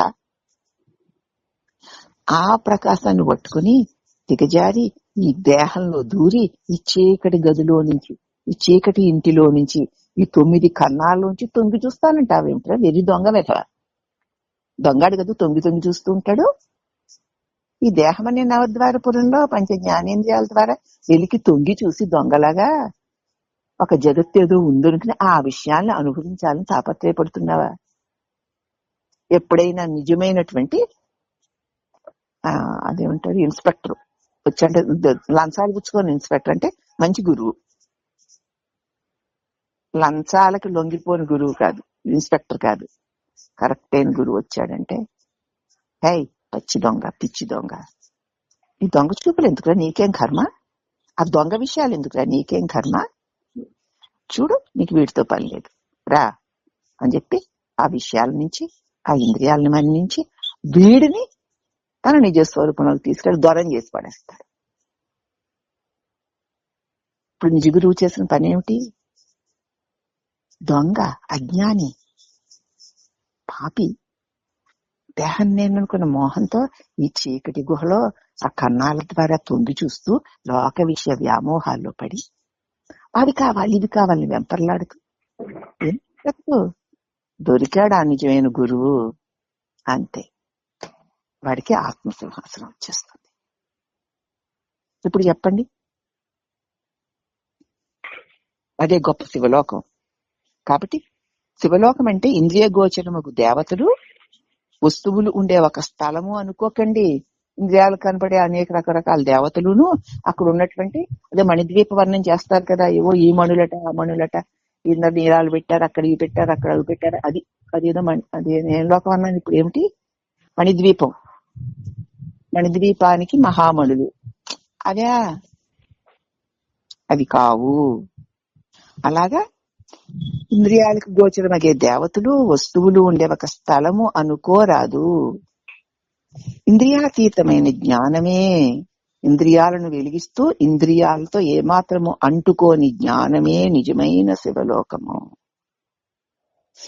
అని ఉపదేశిస్తున్నారు ఇక్కడ భగవాన్. మరి శివలోకం వెళ్ళి మళ్ళీ వచ్చేసామా, శివలోకంలోనే ఉన్నామా? శివుడే అయ్యున్నాం. అది ఎలా అయ్యున్నావో శివత్వం అంటే ఏంటో చెప్తున్నారు. తిరిగే చిత్తమనే అజ్ఞాన రాక్షస అహంకారం, అది ఇందాక దొంగ అన్నాను కదా, వాడే. అది నశించి దానివల్ల భేదభావం పోతే సహజ సమాధి అయిన జ్ఞానంలో మునిగిన వాడే శివుడు. ఇప్పుడు ఏమైపోయింది? ఈ ఇంద్రియం అని, ఈ దేహం అనే కొంపలో ఉన్న కన్నాలలోంచి తొంగి తొంగి చూసి ఆ విషయాల కోసం వెంపర్లాడే వెర్రి వెధవ జ్ఞానం అనే అహంకారం గురు కరుణ చేత భేదభావం లేకుండా ఇదన్నీ ఎవరికా అని చూస్తే నేను అన్న భావన కలిగితే, ఆ భావం ఎవరా అని చూస్తే భేదభావము లేనటువంటి సహజ సమాధి అయినటువంటి ఆ ప్రకాశమందు మునిగి ఎవడుంటాడో వాడే శివుడు. అదే శివత్వం. వ్యష్టిభావంతో శ్రమిస్తోంది అహంకారం. నేను నేను నాది నాది అనుకుంటే ఈ అహంకారం ఏదో పోగు చేసుకోవాలని పాపం పుట్టినప్పటి నుంచి దానికి శ్రమే. ఈ అహంకారం నశించి తాను ఆత్మనే ఇప్పుడు తెలిసింది కదా అనే భావం గనుక హృదయంలో నెలకొనగా వివిధములైన వాసనలు దగ్ధమైపోతాయి. నేను ఆ పరమ ప్రకాశాన్ని, నాకంటే అన్యంగా ఏదీ లేదు, నన్ను విడిచి ఏదీ లేదు, ఉన్నదేది ఉన్నట్టు కనిపిస్తున్నదేది సత్యం కాదు, నేనే అఖండ సత్యాన్ని అని అహంకారం నశించి ఆ పరమ ప్రకాశమే తాను అనేటువంటి భావం హృదయంలో చక్కగా నెలకొనగా ఇక వివిధములైన వాసనలన్నీ వాటికవే నెమ్మదిగా దగ్ధములైపోయి ఆ తర్వాత అనుభవమయ్యే చిత్ స్వరూపాన్ని, అచిత్ అఖండ తేజం, చిత్ స్వరూపమందు చిత్ స్వరూపంగా మిగిలిపోయిన వాడే శివుడు. చిన్మయోహం శివోస్యమహం అనుకుంటున్నాం కదా, అది ఊరికే నోటితో అనుకోవడం కాదు. అంచేత వివరణ ఏమిటంటే, చిత్తం అనే పదంలో తం అనే పదం మలినానికి అజ్ఞానికి చిహ్నం. అది పోతే మిగిలింది చిత్తే కదూ, తను తీసిపడే చిత్, అదే ఆత్మ. కానీ కాని దాన్ని కాదని తీసేస్తే ఉన్నది ప్రకాశమే. ఏది కానిది? నా చేత తెలియబడుతూ ఉన్నట్టు తోస్తూ క్షణక్షణానికి మారిపోతూ ఉన్నదేదో అది కానిది. అది ఏదా అంటే జగత్తు, ఇంద్రియాలు, దేహము, మనస్సును, వీటన్నిటినీ ఎదిగే ఆ తెలివి చిత్. ఇదంతా తం, తెలియబడే దాన్ని తం, దాన్ని వదిలేస్తే చిత్ త్వంగా మిగులుతావు. అర్థమైందా ఎవరికైనా? ఇది అర్థం కాలేదా? ఈ ముక్క అర్థమైందా? చిత్ చిత్ తమ్ వదిలేయాలి. తమ్ అంటే నీ చేత తెలియబడేవి, చిత్ అంటే నువ్వు తెలివి. ఇప్పుడు చిత్తం కాస్త చిత్వం, నువ్వు చిత్ అయిపోతావు. చూడండి ఎంత మర్మం ఉందో 2 అక్షరాల వెనకాతల. దాన్ని అర్థం చేసుకోవడం, దాని విలువైనతనాన్ని గుర్తించగలిగేటువంటి నేర్పు మనకి గురువు ఇస్తాడు. తమ్ము వదిలేస్తే అంటే తెలియబడే వాటిలన్నింటినీ వదిలేస్తే ఏం మిగులుతుందో తెలివి మిగులుతుంది. ఆ తెలివే చిత్. ఈ తెలియబడేవి పోయాయి, ఆ చిత్తే త్వం అయిపోయింది. చిత్వం. ఇప్పుడు చిత్వం కదా నువ్వు, చిత్తమయ్యావా, ఇక చింతలే చింతలు. ఆ చింతలే దుఃఖ కారణాలు, జన్మ కారణాలు. చింతల బొంత వదిలేయి, చిత్వం. నువ్వు చిత్ స్వరూపానివి అని. చిత్తం అనే పదంలో అనే పదం అని మాలిన్యాన్ని, అజ్ఞానాన్ని సూచిస్తోంది గనక అది పోతే ఇక మిగిలింది చిత్తేగా. ఆ చిత్తే ఆత్మ. కనుక చిత్తం యొక్క అనే మలం పోవడం చేత అది చిత్ శివమైపోతుంది. ఇక శివభక్తుడు పండితుని శ్రీ మాణిక్యవాచకుల వాక్యం ఏమిటంటే 244వ వచనాన్ని ఇక్కడ అన్వయం చేసుకోండి. 244వ వచనంలో దీనికి అన్వయం ఉందిట. ఇక ఇప్పుడు మనం దాని అన్వయం చెప్పుకున్నాం కదమ్మా. చిత్తం చిత్వం. తమ్మును వదిలేస్తే చిత్తుగా మిగులుతావు. ఆ చిత్తేత్వం నువ్వు, చిత్తం కాదు నువ్వు అని చెప్పారు. ఇక సర్వవ్యాపకమైన, సర్వాతీతమైన, అచ్యుతమై భాషించు సూక్ష్మ ప్రకాశమే దైవము. సర్వవ్యాపకమై ఉంది, సర్వమునకు అతీతమై ఉంది, నాశనము లేనిదై ప్రకాశించుతున్నదేదో అదే దైవము. దానికి నామరూపాలు ఉన్నాయా స్థూలంగా కనపడడానికి? కాదు. కాబట్టి సూక్ష్మాతి సూక్ష్మము. అయితే బహిర్ముఖమైన మనస్సు తన మూలస్థానమైన హృదయంలో నెలకొన్న స్థితే ఆ శివత్వము. అదే శివత్వం అంటే. ఏదో కాదు, ఏదో అవి ఇవి చదివి ఆ భావాలు ఈ భావాలు విని అలాగా ఆహా ఓహో అనుకుని విలువలేని వాటికి విలువనిచ్చి వాటి కోసం తాపత్రయపడ్డావు. విలువలకి విలువ ఎవరు? నీ ప్రకాశమే. నిన్ను నువ్వు అంటు పెట్టుకొని ఉండు అంటున్నారు. అదే శివత్వం అంటే. శివత్వం అంటే తెలిసింది కదమ్మా. ఇక తర్వాత హరిహరుల భేదం. ఇది కూడా సమస్య అందరికీను. హరిహరుల భేదం. హరుడు జీవులకు జ్ఞానాన్ని ప్రసాదిస్తాడని, హరి ప్రపంచ భోగాలను ఇస్తాడని లోకులందరూ చెప్తారు. హరుడు, మన దృష్టిలో హరుడు అంటే శివుడు కదా, ఆయన జీవులకి జ్ఞానాన్ని ఇస్తాడట. హరి అంటే విష్ణువు, ఆయన ప్రపంచంలోంచి భోగాలు ఇస్తాడట అని లోకులందరూ చెప్తారు. జ్ఞానం లేకపోతే భోగాలకి విలువ లేదు కదమ్మా. ఏ జ్ఞానం వల్ల ఈ భోగాలన్నీ విలువ కలుగుతున్నాయో అట్టి జ్ఞానాన్ని ఇచ్చేవాడు హరుడు. దానివల్ల ఈ భోగాలన్నింటినీ ఇచ్చేవాడు హరి. కానీ నిజమేమిటో తెలుసా? దృఢమైన జ్ఞానమే దైవంగా, స్వర్గంగా వెలుగొందుతోంది. నిజమైన దృఢమైన జ్ఞానమే అంతే. దానివల్ల ప్రకాశించే వాటి వల్ల అది ఉండడం లేదు, దానికి అదే వెలుగుతోంది. అదే దైవం, అదే స్వర్గం, అదే ఆనందంగా వెలుగుతోంది. అదొక్కటే హరిహరులవుతోంది అని గ్రహించండి.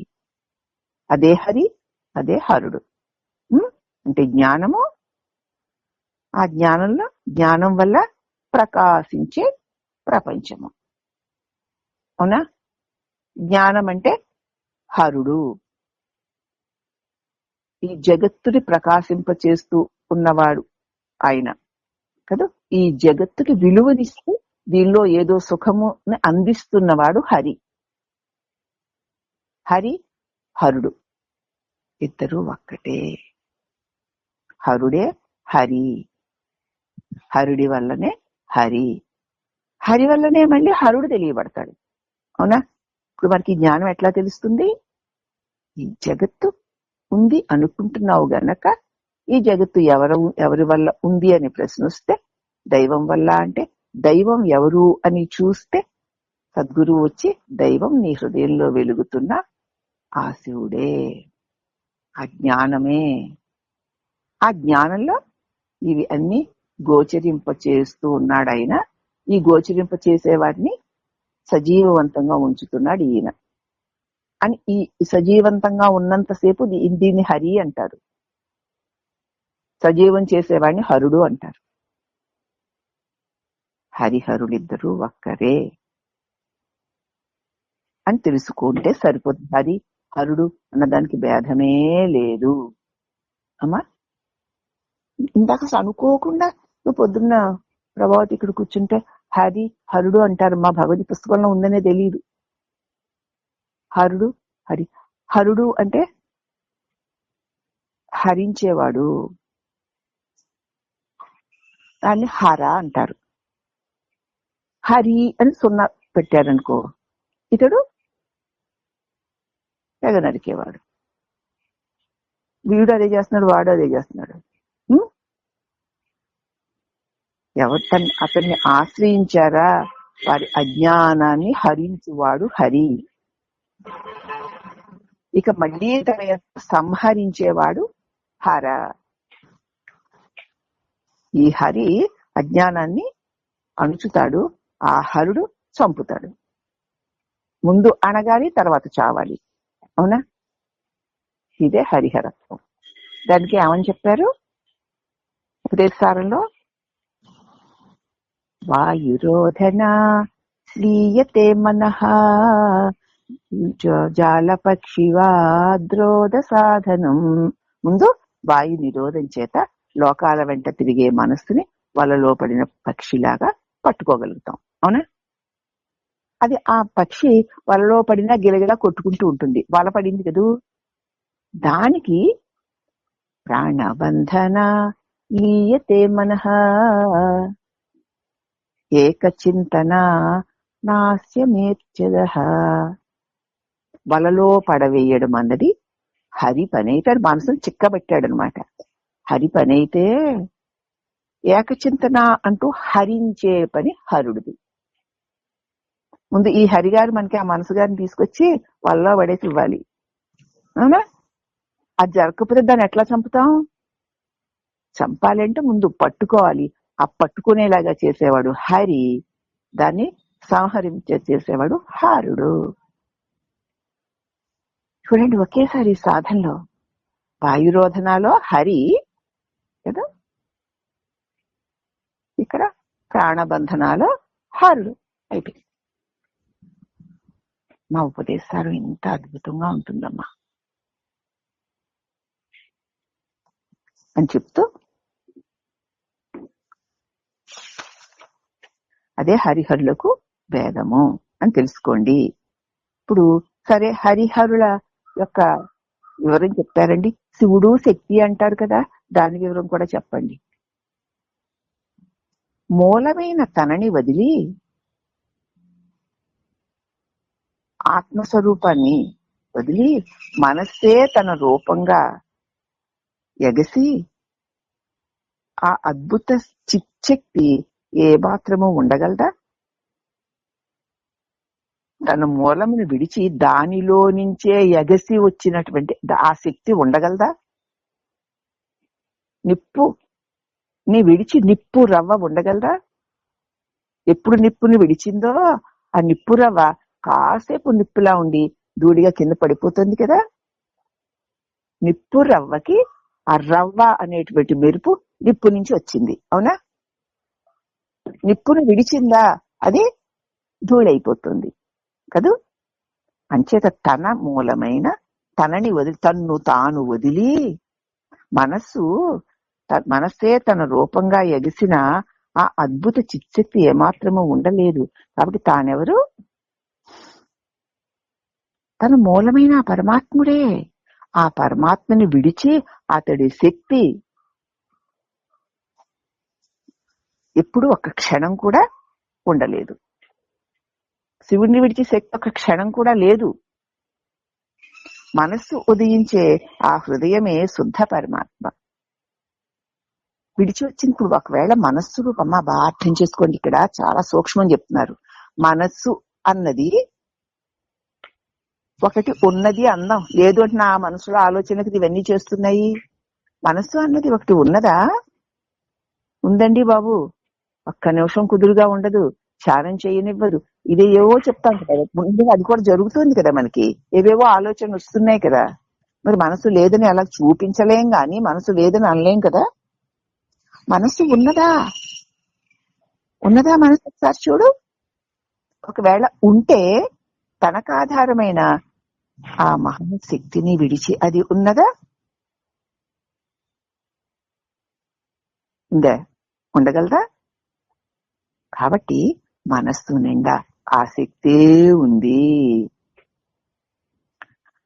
మనస్సు నిండా ఆ శక్తే ఉంది. ఆ శక్తే మనసు. అయితే ఆ మనసులో ఏవో ఏవో ఉన్నాయి, దానిలో అవేవో ఉన్నాయి కానీ ఆ ఉన్నవి ఆ మనసులా చెప్పు. అమ్మ సంచిలో ఏవో సరుకులు తెచ్చామండి, రకరకాల సరుకులన్నీ ఉన్నాయి.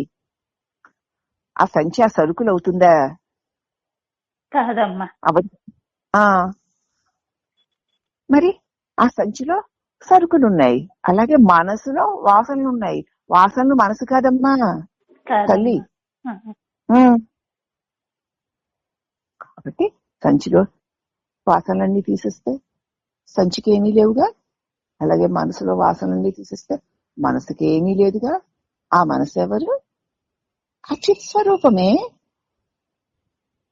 వాసనల వల్ల దాన్ని మనస్సు అని అంటున్నారంతే. ఏది ఆ చిచ్చక్తిని వదిలి ఆ మనస్సు ఏది? ఆ మనస్సుని వదిలి ఆ వాసనలేవి, ఆ వాసనని వదిలేసి ఈ ఇంద్రియాలేవి, ఈ ఇంద్రియాలను వదిలేసి వెలి జగత్తేది? వెలి జగత్తుకి ఇంద్రియాల ఆధారమైతే, ఇంద్రియాలకి వాసనల ఆధారమైతే, వాసనలకి మనస్సు ఆధారం. మనసు అనే సంచిలో ఉన్నాయి. ఆ మనసు కూడా దానికి అదే ఉండలేదుగా. ఆ చిచ్చక్తి లేకపోతే, ఆ చిచ్చక్తి ఆధారమైతే ఆ చిచ్చక్తి ఆ శివుడే అయి ఉంది. మరి ఆ శక్తిగా ఉన్నది ఆ శివుడే, అవునా? ఆ మనసుగా ఉన్నది ఆ శివుడే, దానిలో ఉన్న వాసనలుగా ఉన్నది ఆ శివుడే, ఇంద్రియాలుగా దేహంగా ఉన్నది ఆ శివుడే, వెలి జగత్తుగా ఉన్నది ఆ శివుడే. విడిచి ఏదైనా ఉందా? తల్లి మరిచున్నావు గాని విడిచున్నావా అమ్మా అన్నారు స్వామి. ఆ శక్తిని విడిచి మనసు ఏది? ఆ శక్తిని విడిచి ఇంద్రియాలేవి? ఆ శక్తిని విడిచి ఇంద్రియాల ద్వారా తెలియబడే జగత్తేది? ఈ జగత్తు ఇంద్రియాల ద్వారాలు కాబట్టి, ఈ ఇంద్రియాలకి మనసు ద్వారం కాబట్టి, ఆ మనసుకి శక్తి ద్వారం కాబట్టి, మరి శక్తి మూల స్థానం ఏది? శివుడే. శివుణ్ణి విడిస్తే శక్తి లేదు, శక్తిని విడిస్తే జగత్తే లేదు. అవునా? శివుడు శక్తి అంటూ వేరు కాదు. కాబట్టి ఈ అద్భుత చిచ్చక్తి ఏ మాత్రం ఉండదు. మనస్సు ఉదయించే ఆ హృదయమే ఆత్మస్వరూపమే, ఏ నిజమైన పరమాత్ముడు. దేనిని పొందిన తర్వాత ఇక మనస్సు మహదానందాన్ని అనుభవించి ఇక అటుపైన ఈ సుఖభోగాలకైనా అన్య వస్తువుల వెంట పరుగులు పెట్టదో ఇంకెందుకు. దేనివల్ల ఇవన్నీ ఉంటున్నాయో అదే అందేసింది. చక్రవర్తి గారు ఎగ్జిబిషన్ పెట్టినట్టే. ఆ ఎగ్జిబిషన్ లో వచ్చారు, అందరూ రావాలి, వచ్చేసి ఒక్క సాయంత్రం పొద్దున్న 6 గంటల నుంచి సాయంత్రం 6 గంటల వరకు ఎగ్జిబిషన్. దానిలో ఎవరికి ఏ వస్తువు కావాలంటే ఒక వస్తువు పట్టుకు వెళ్ళిపోవచ్చు, ఫ్రీగా పట్టుకు వెళ్ళిపోవచ్చు. ఎంతమంది అయినా రండి, వచ్చి ఒక్క వస్తువు మాత్రమే తీసుకు వెళ్ళిపోండి అన్నారు చక్రవర్తి గారు. వస్తున్నారు, ఎవరికి ఏది నచ్చే తీసుకుంటున్నారు, వెళ్ళిపోతున్నారు. కానీ ఒక అమ్మాయి పొద్దున్న 6ంటికి వచ్చింది, సాయంత్రం 6 వరకు తిరుగుతూనే ఉంది, అన్నీ చూస్తుంది, ఏది తీసుకోదు, వెళ్ళదు. అమ్మాయి టైం అయిపోయిందమ్మా, ఇంక మరి ఏది తీసుకోలేదు, నువ్వు ఇంక వెళ్ళిపోవాలి అన్న. అదే చూస్తున్నా, ఏది తీసుకోవాలో ఏది తీసుకుంటున్నాను. ఈ లోపుగా ఇంకా ఎగ్జిబిషన్ కట్టేయండి అని చెప్పడానికి రాజుగారు ఇచ్చారు. వెళ్ళిపో అమ్మాయి. ఈ అమ్మాయి వెళ్ళడం లేదండి. అటు ఇటు చూస్తే రాజుగారు చేయబట్టుకుంది, నాకు ఈయన కావాలండి. ఏదో ఒక్కదాన్ని తీసుకోమన్నారుగా. ఏం కావాలి మీకు? ఆయన రాజుగారే తనవాడైతే మరి ఆ ఎగ్జిబిషన్ లో ఉన్న వస్తువులన్నీ తనవేగా. కాబట్టి దేనివల్ల ఈ ప్రపంచము, దేనివల్ల ఈ ఇంద్రియాలు, దేనివల్ల ఈ మనస్సు, దేనివల్ల ఈ నేను ఉండగలుగుతున్నాయో తాననే నువ్వు సొంతం చేసుకుని నీ సొంతం అది. ఇక నీది కాంతి ఏదైనా ఉందా? ఏదైనా ఉందా? ఏం కావాలండి? నిన్న ఎగ్జిబిషన్ లో వస్తువులని ఎక్కడ పెట్టుకుంటుందా అమ్మాయి? ఏం చేసినా అది అనుకోవడానికే. అవునా? అందుకే ఇది నాది, అది నాది, ఇల్లు నాది, ఒళ్ళు నాది, పిల్ల నాది, జలనాది అని ఎందుకు అనుకుని ఊరికే అనుకోవడానికే. నిజానికి అవేవి నాది కావు. అనుకోవడానికేనండి ఇల్లు వాకిళ్ళును, భర్త భార్య బిడ్డలును, ఆస్తులు ఐశ్వర్యాలు కూడా అనుకోవడానికే, కానీ ఏవి నావి కావు. అలాగే ఆ ఎగ్జిబిషన్ లో ఉన్నటువంటి రాజు తనవాడైనప్పుడు ఎగ్జిబిషన్ లోని వస్తువులు తనవే, కానీ ఏం చేసుకుంటుంది? ఇంతకు ముందు కాదనుకుంది, బెంగపడింది. ఇప్పుడు నావే అని తెలుసుకుంది. ఇక వాటి మీద వ్యామోహమే పోయింది. మనకంటే మనకి లేవు, అవి కావాలి అనుకున్నప్పుడు దిగులు గాని నావే. ఏం చేసుకుంటున్నావన్నీ చెప్పండి పోనీ. ఈ ధరాతలానికి చక్రవర్తి అయ్యాడలేండి. ధరాతలాన్ని ఏం చేసుకుంటాడా చక్రవర్తి? నేను చక్రవర్తిని అని అనుకోవడానికి. అవునా? మనకున్న భోగభాగ్యాలు, బంధుమిత్రులు, ఐశ్వర్యాలు అన్ని అనుకోవడానికే తప్ప నిజానికి వాటి అవసరం మనకి లేదు అని తెలుసుకో. కాబట్టి ఆత్మ మీద ప్రేమానురాగాలు నిండిన భక్తులు యొక్క చిత్తము ఇప్పుడు నీ నిజస్వరూపం తెలిసింది కదా, ఇక ధ్యాసంతా దాని మీదే. అటువంటి భక్తుల యొక్క చిత్తము కృష్ణునిపై అత్యంత ప్రేమానురాగాలు పెంచుకొని సొక్కి సోలిపోతున్న గోపికల చిత్తము వంటిది. ఎంతసేపు ఆ చిత్స్వరూపముతో కూడి ఉండాలని కాంక్షే తప్ప విడిచి ఏదో విషయాల్లోకి ఇంద్రియాల్లోకి రావాలన్న కాంక్షే ఉండదు. ఒకవేళ ప్రారంభవశాన్ని రావాల్సి వస్తే చకచకా అవి ముగించేసుకుని మళ్ళీ ఆ చిత్స్వరూపంలోకి వెళ్ళిపోతారు. సంసారంలో ఉంటూ పనులు చేసుకుంటూ భర్తని బిడ్డల్ని పోషించుకుంటూ అత్తమామలు చూసుకుంటూ ఆవుల్ని దూడల్ని కాసుకుంటూ పాలు పెరుగులు అమ్ముతూ తోడు పెట్టుకుంటూ వెన్న చేసుకుంటూ నెయ్యి చేసుకుంటూ ఇన్ని పనులు చేసుకుంటూ చిత్తం నిండా చిత్స్వరూపమైన కృష్ణుని నింపుకొని ఈ బాహ్య వ్యవహారాలు కొంచెం చేసి మళ్ళీ ఆ కృష్ణుని చెంతకి తన నేనును కూడా దానికి అర్పించేసుకునేవారు. అవునా? ఇప్పుడు కూడా మనం కూడా అలా చేయొచ్చు కదా. నీ చిస్వరూపమందు నీకు నిజంగా ప్రేమ కలిగితే ఆ చిస్వరూపమునే స్మరించుకుంటూ ప్రారంధవశ నీ దేహం మనం మా అత్తగారేనండి, మా మామగారేనండి, నా కొడుకేండి, మా పిల్లవాడండి, మా ఆస్తండి, మా పాస్తండి, మా ఇల్లండి, మా ఊళ్ళండి, ఊరికే అలాగ పైకి అనుకోవడానికి. కానీ అంతరంగంలో ఉందా చిస్వరూపమే. అలాగా గోపికలు జీవించేవారు. అంచేత శలభాలను అంటే దీప పురుగుల్ని ఆకర్షించి మార్చివేసే దీపజ్వాలలాగా తన వశం చేసుకుని అహంభావాన్ని పూర్తిగా నాశనం చేసే ఆత్మే గొప్ప గోపిక వల్లభుడని తెలుసుకో. దీపాన్ని చూసి దీపం పురుగులు పండు అనుకుని వస్తాయట, వచ్చి దాని దగ్గర వాలి కాలు చచ్చిపోతాయి. అలాగే తన వశం చేసుకుని అహంభావాన్ని పూర్తిగా నాశనం చేసే ఆ ఆత్మశక్తి ఆ గోపిక వల్లభుడైన వాసుదేవుడు. ఆ చిచ్చక్తే ఆ పరమాత్ముడు. కాబట్టి సమస్త దోషాలు, సమస్త పాపాలు, సమస్త అజ్ఞానాలు తొలగిపోయి నీ స్వరూపమందే నీవే వెలుగుతున్నటువంటి నీ నిజ స్వరూపాన్ని నిన్ను చేర్చి నీ అజ్ఞానాన్ని తొలగించేవాడే ఆ గోపికా వల్లభుడైన వాసుదేవుడు. అతడే నీ అంతరంగ రంగనాథుడైన పరమాత్ముడు అని తెలుసుకో. తెలుసుకోవడం ఏమిటి? ఇంకా తెలుసుకోవడానికి ఏముంది అని ఈ శివశక్తుల గురించి కూడా చెప్పారమ్మా. ఇక రేపు శివ పూజ, దాన్ని రేపు చెప్పుకుందామమ్మా. ఇంకా